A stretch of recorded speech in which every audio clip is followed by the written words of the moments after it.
Now that sounds like an abstract idea. What's potential?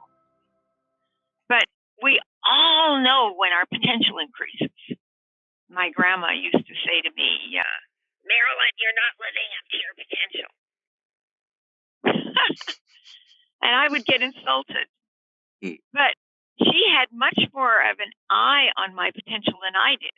And I think right now, the potential we're discovering is our resilience potential and the resilience potential of people around us. Resilience potential starts when we really build our commitment to a strong purpose.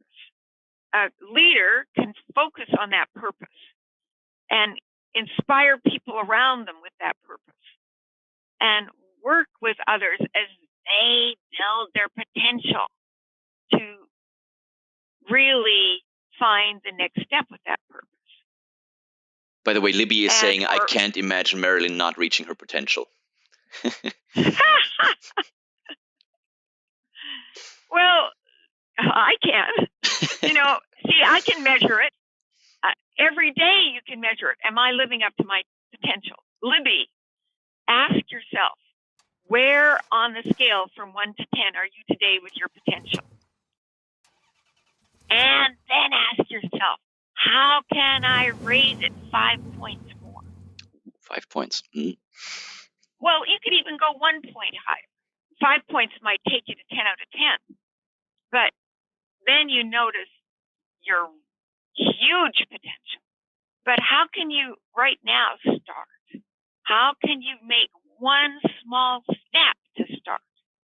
Now, solution-focused coaching is always useful for doing that because frequently our attention is everywhere else but on what we need to do for our own self-development.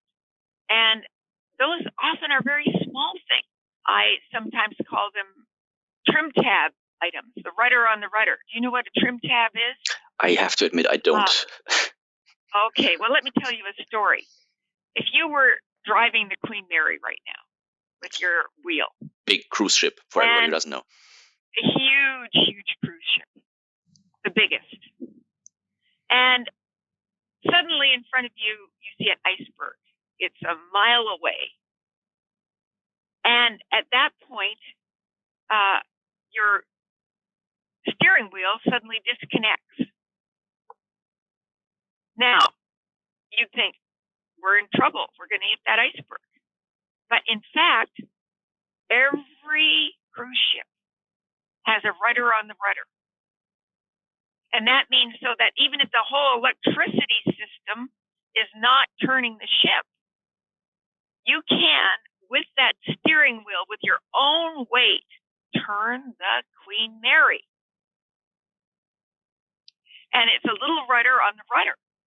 So you with the wheel are turning the rudder on the rudder, and that turns the rudder, and that turns the wheel.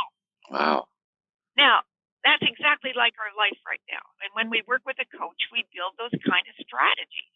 What can I do on a daily basis that's like the rudder on the rudder?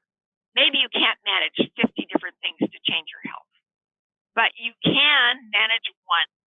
But that one begins to remind you of the other things. And suddenly they come into your busy day and you find room for that exercise and room for doing the stretches while you make tea or whatever it is. It's amazing how it works. The rudder on the rudder allows you to change habits that before were running your brain and often running your moves. So that's what working with a solution-focused coach is all about. It's finding those tipping point habits that genuinely shift your leadership potential right on the spot. Maybe they're interactive ones. Maybe you're reminding yourself to connect with different people that you don't normally connect with. And you're extremely busy. How do you do that? But you have a tipping point habit. And in the team meeting, in the larger meetings, you take a moment and connect. You understand? Yeah, I think so. So a lot of things are coming up for me, as always, when you tell a story. Just everything goes. And so one thing that's coming up for me, and I always want to be careful to not, frame this in a cliche or arrogant way or something like that.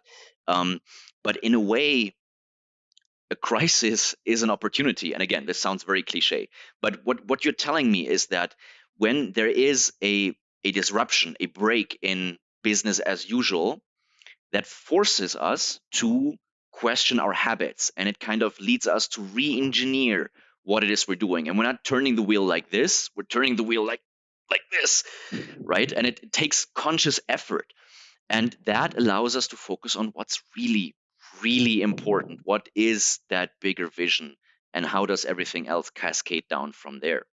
I think that is a big opportunity. I remember breweries all of a sudden producing hand sanitizer, right? Because both have alcohol, so they have kind of the machinery for that, and just showing up differently, maybe, but still fulfilling a mission, still fulfilling a vision, but being more flexible, more adaptable in how to get there. That's what's coming up for me as you're telling the story.